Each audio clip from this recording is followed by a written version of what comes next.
Hi, Stampers. It's Lisa. Welcome to today's live. I'm excited to be here with you today as we share how to make this adorable reversed curtain fold. And I'm going to show you how it's done. But I also want to remind you we are on almost the last day of Stampin' Up's free shipping. So if you have a wish list and you're going to be shopping for yourself, or you want to send a wish list to someone to shop for you, it's a great day to take advantage of that free shipping. So let's go ahead and get down onto my desk and get started on today's card. It's a reversed curtain fold, as I said, so it's going to be similar to some other ones we've done. I've done them in the past where we have had the curtain kind of go just one direction, and I've also had one that came in, and it was pulled in from the sides, so it looked like the curtains were drawn back. So those are on my YouTube channel, and also in my Fun Fold tutorial books if you were one of those that likes printed directions and diagrams and all that good stuff. This one's going to be in book 4, which should be released soon, I hope. We are really close to finished on it. Here we are with our card base. We are going to start out with Pretty Peacock, and it is 8.5 by 5.5, scored at 4 1/4. I have an inside basic white, and so that is 4 by 5 1/4. And then I have just this little strip of some extra that I was going to run down the side. We have a 4 by 5 1/4 for the front of our card. And then to go above on the top, this is going to be 4 inches by 2.5. So that will mount right up there. Might need to trim that down a little bit. Hazards of cutting with the trimmer, and I'm not quite on there. Okay, and then I have this piece that's going to be hiding the seam across the middle. And then I have a 2-inch circle and a 1 3/4 inch circle. And those were done with punches because this is a Thursday. We're still doing our Stamping Made Simple, but we're like really close to the end of the year, and I'm debating on whether or not we should do something different. So should we do more fun folds? Should we do a Zoom that we get together and craft in person? Or online where you all can see each other. Give me some ideas of how you would like to learn more from me in 2026. Okay, as I said, for the front of this card, we're going to need to do some scoring. And so for that, I'm going to bring in my Simply Scored. This is one of those situations where good scoring is going to be important. And so I love the fact that our Simply Scored has these little grooves. So once I push this up into the corner, then I know that each time I'm in a groove, it's going to be exact. So when I'm making boxes, often fun folds, anything where I really need accuracy, this is important. And then if I'm going to be doing lots of them, it also comes with these little markers. And if you've lost a couple of these, I know they are for sale on Etsy. You can get little replacement ones. Or maybe you just need extras. But you can put them in there, and they will mark the groove that you want to be in. So if you're going to be doing a bunch of them and they're going to be scored at some strange places, not strange places, but you know what I mean. They're not your normal scoring lines. Then you may want to just set up where they're going to be. If I'm doing a card in a box and I'm doing a bunch of them, that's often something I will do. I'll put my markers in there and then I'll just start scoring away. But this is going to be just a simple score on on here, I'm going to use the larger ball on my stylus because this is designer series paper and we don't want to press too hard because it may rip the paper. And so the larger ball kind of rides on top, whereas the smaller ball digs in a little deeper. And so we want to go with the large ball. I use the small one on cardstock. We're going to get kind of a pattern going here. And so I'm going to start at 1.5, large end. And then I'm going to do 2 inches. Then 3, 3.5. So if you'll notice, it's a 1/2 inch, 1 inch, 1/2 inch, 1 inch. And we're going to go across that way. So like I said, we had 1/2 inch, 2 inch, 3 inch, 3.5, 4.5, 5, 6, 6.5, 7.5, 8, 9, and 9.5. Okay, and that's going to give us the room down there at the end. This is going to match this side. So it started out 3 inches by 11 inches. And then it's scored in these increments. If you can see, but it's 1/2 inch, an inch, 1/2 inch, an inch, 1/2 inch, an inch. And it'll make more sense when I fold them, but I don't want to fold them yet because the next thing I want to do is I want to create this variation in height. And how I'm going to do that is I'm going to find that middle panel. So this 1 inch that's dead center, I want to measure up on that one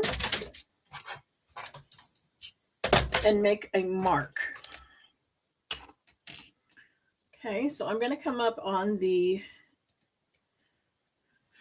5 and the 6 inch, and I'm going to come up 1.5 inches from the bottom. So I'm going to put my 1.5 down here, and I'm going to make a little mark right there, and a little mark right there. So I don't know if you can see them, but I made a pencil mark 1.5 inch up on the 5 and the 6 inch line. And then we're going to cut that down to the corner. Okay. So I'm going to bring back in my trimmer.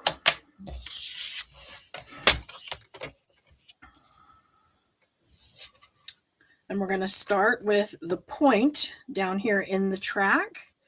But then I want that mark also in the track. So I'm going to let it close, and then I'm going to watch for when my little pencil mark is in the center of my track here, and the point is at the bottom. But I don't want to push into the point, so I'm dropping my blade in the middle, and I'm going to go up to that one and down to the corner. Okay. Then we're going to do the same thing on the other side.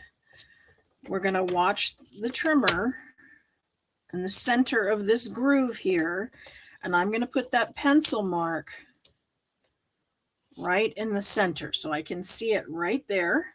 And then I want to hold that where it is and make sure that my point is down here in the track over here.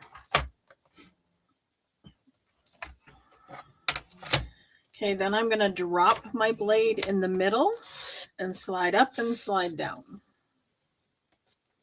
And that's going to give me the same thing on the opposite side.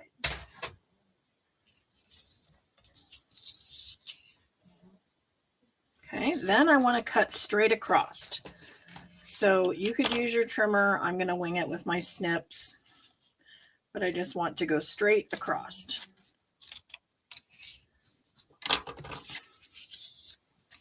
And that's going to give us our curtain. Okay, then I'm going to start out with my first score line there. I'm going to make that a valley fold. And then I'm going to do a mountain. And I'm kind of watching that this lines up with the edge.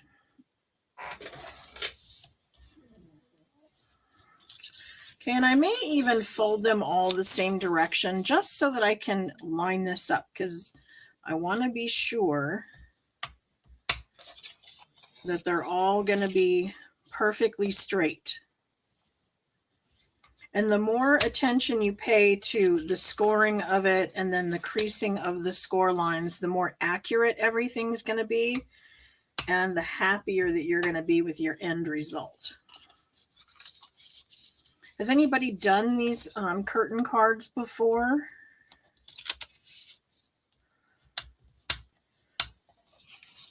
Let me know if you've done the pullback or the One Direction, landscaped, portrait. I've done several over the years.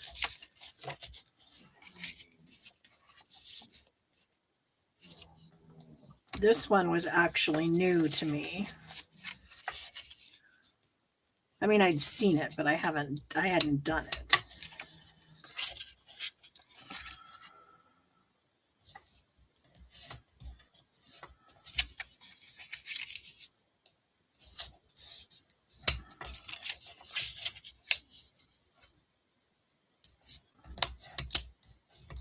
All right.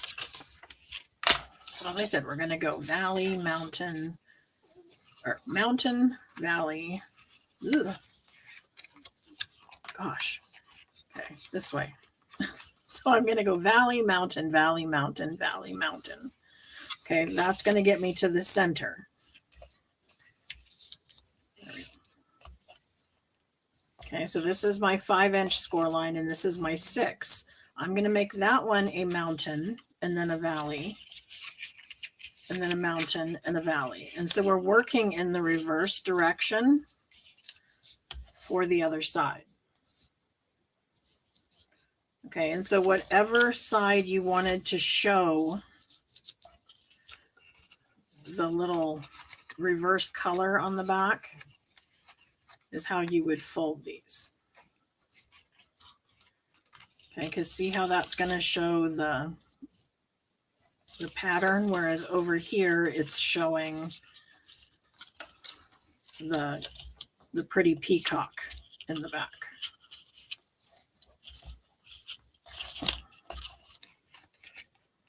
Okay, and as I said, there's going to be a diagram in book 4 that will show exactly how this folds together and which ones are mountains and which ones are valley.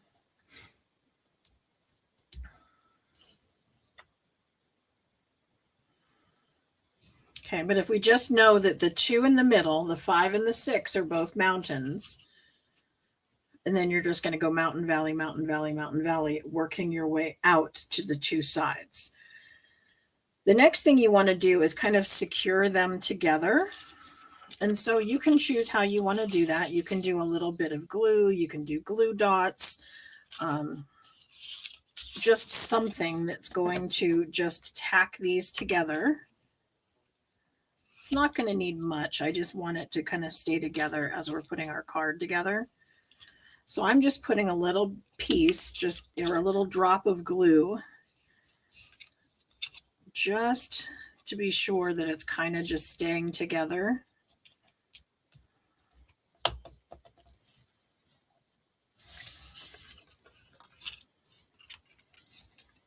Okay, and you're going to need to do it from both sides.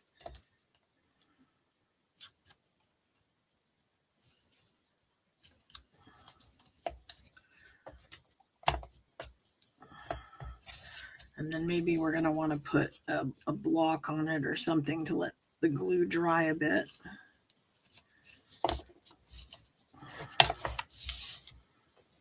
Let's see what I have over here. Okay, so while I wait for that to dry, just so we can play with it a little more. Let's go ahead and work on some of the rest of our card. We're going to do some stamping in Pretty Peacock ink. Okay, so I'm going to take my inside basic white and my outside circle, and I'm using the Wonderful Thoughts stamp set. It's a series of a lot of different sentiments with some inside, some outside, where you can mix and match and pair these together. So I think it's a great set to get a good variety and be able to do lots of different kinds of cards.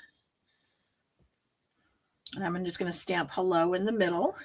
If you have trouble seeing the white against the white, you may want to put some colored paper behind it as you do your stamping so that you know where you're going. When I mounted my stamps, I did set them down on the grid line with the line going right underneath the word thinking. And then I aligned my block with a few lines down. And so I went straight and picked it up. Now I've got it aligned on the grid line again. I'm going to do a gentle tap, tap, tap. And then we're going to do straight down, no rocking. Okay, and you can see I got a little bit of ink around the outside edge. That means I probably tapped a little too hard. So you want to be careful when you're doing that. Our newer pads, they're not new, but they are a firm foam rather than the linen that we used to have. So these are much more spongy, and so they don't take as much pressure as the linen pads do. So you want to be very gentle. They are all raised a little bit above the plastic case so that if you have a large stamp, you can use the little grips on the side here and turn it over and ink up your stamp this way, like a large background stamp or something, and it's not down inside the well. It's also going to flip over and store upside down. So when this is sitting on the shelf and things kind of puddle on the bottom, they're actually going to puddle on the top of the pad instead of the bottom of the pad, keeping it much juicier. And then you can purchase the coordinating ink refill so that these will last you a very, very, very long time. And of course, they have the little stickers that came on the bottom that give you the name. And then you also have the one that will go in here so that you can tell what color it is when it's open. And they will come a little bit stiff when you very first get them. And so I rub a birthday candle right down that groove just to lubricate it some. I've also heard some people use chapstick. But once you put that in there and you slide it back and forth several times, it's going to make it much easier to open. They open like a compact, or you can come back to this side and you can press just inside those little side wells. And I don't have a lot of strength in my hands, but if you push these two, that end pops up. There we go. That worked better for me. But you don't want to press on the, the seam, because there is a seam right there. You want to be inside the seam on the lid itself, not the side rails. And then you're just going to press and it's going to pop open that end.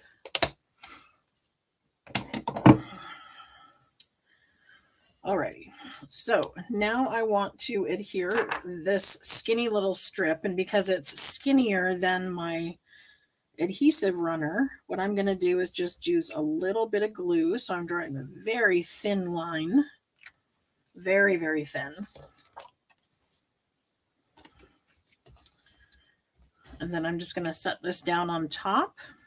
And I kept it a little bit long on purpose because I wanted, number one, to be able to kind of move it around and adjust it to where I want it to be, but make sure that it's going to fit all the way across. And then I can turn it over and then just snip from the back side.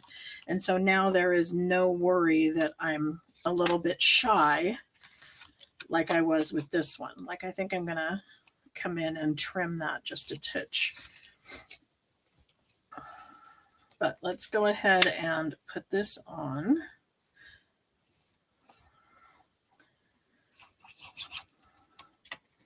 So I'm going to take my designer series paper and I'm going to adhere it to the front, and I'm going to push it all the way up to one side and all the way up to the top. And like I said, there's that little bit you can see there. So I'm going to set that in my trimmer and I'm just going to trim that a hair. You want to do this with a very sharp blade, otherwise it will just kind of curl on the sides. You also want to make sure that your track is good and clear. These track type trimmers like this, they have a tendency to collect paper fragments inside this groove. And so I'll take a piece of paper or cardstock and I'll push it into the groove and drag it across, and like little pieces of fiber and paper fuzz come out of there. And that will have a tendency to make your blade act like it's dull when it's really not.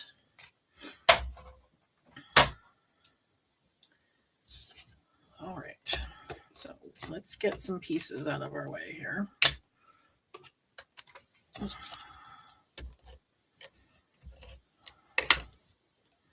I know I'm doing things a little bit out of order, but I worry about losing things on my desk because I do that. So the more pieces I can have kind of together, the less I'm going to lose.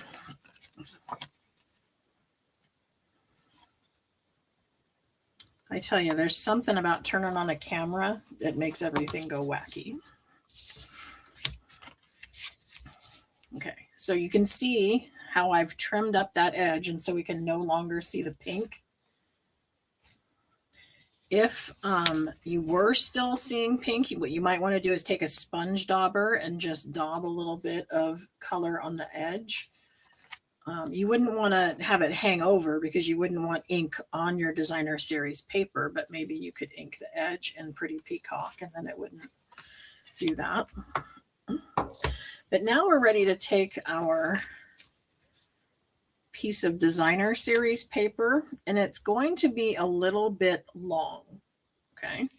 Again, I'd rather have things too long than too short. And so what I'm going to be able to do is stick it down. So let's use some Terran tape. Again, that's another thing that's going to hold this all together, so it'll act as one piece and not come unraveled. And then it's going to go down the sides.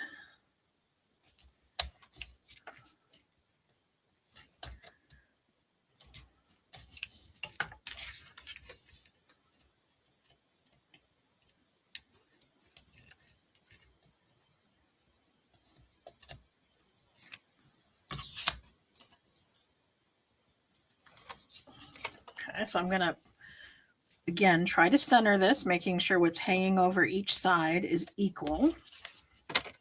Another reason we can use the grid paper.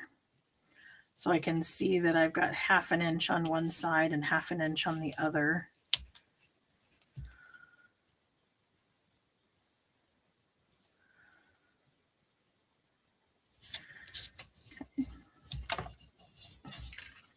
And then I'm going to wrap this around to the back side.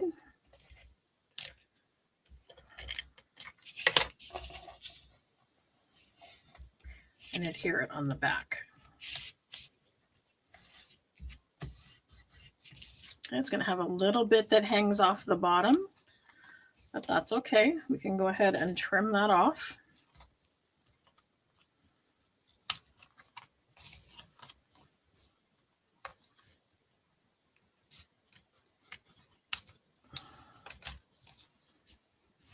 Okay, now we're going to run a piece of Terran tape across the front, again holding down our little pleats, but also adhering our strip of petal pink that's going to hide that seam at the top.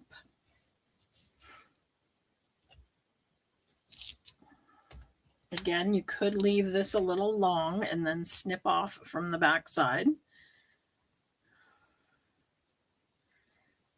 But it's basically, I think it's 1/2 inch by a little more than 4, so that I had that little bit I can hang off and trim from the back.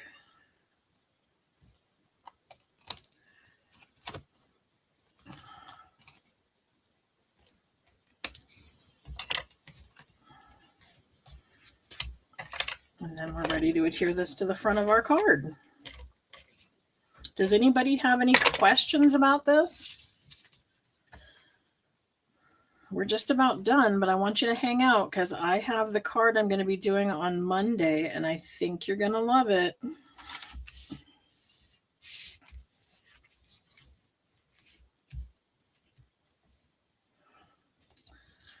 Okay, I'm going to go ahead and adhere this to the front. I think I'm going to put a few dimensionals under there, give it a little bit of a pop. And I'm almost to the end of this sheet, so this is a good time for me to just start snipping the ends and using these little pieces, because we want to get the most out of all of our supplies, right? Remember, Stampin' Up! Is having free shipping. Tomorrow is the last day. And they've also updated the clearance rack and put some of our stuff from the holiday catalog on there. So it's definitely worth checking it out. We all love free shipping. I've also posted on my Facebook page, on my group, several different places, how to create a wish list with Stampin' Up! Did you know that you can go to the Stampin' Up! Website and you can create a wish list and then email that to anybody that you wanted? That might be a good idea if you want Stampin' Up! For Christmas. And it may or may not arrive by Christmas, but they could always wrap up, a little, I want to say a card, but a little something that shows what they ordered for you, because we all know we want to have what we'd like. It's more important to get what we want than to have something to open on Christmas, in my opinion. Okay, so I'm going to just add a few of these little pearls, and then we'll get on to Monday's card.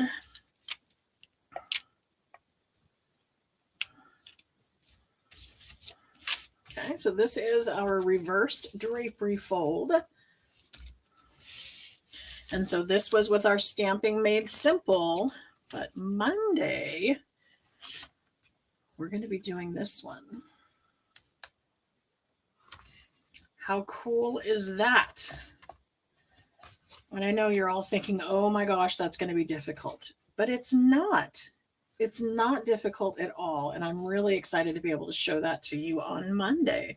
This was something I found by Iced Images. They do a lot of cards that are like 6x6, 5x7, those sorts of things, and so I had to resize it. She had done it in 6x6, and I shrunk it down to an A2. And you're going to be surprised how easy that is to put together. So make sure you are back here on Monday, or at least checking out the replay. And of course, I'm always telling you, you don't have to stick with the patterns that I did. If you're all done with Christmas, you could always do a birthday card. So hopefully I will see you back on Monday when we create another fun fold card. Thank you so much for being here and for supporting me. Don't forget to like and share and comment and all those good things. And then support me by shopping in my store. Thanks so much. Bye.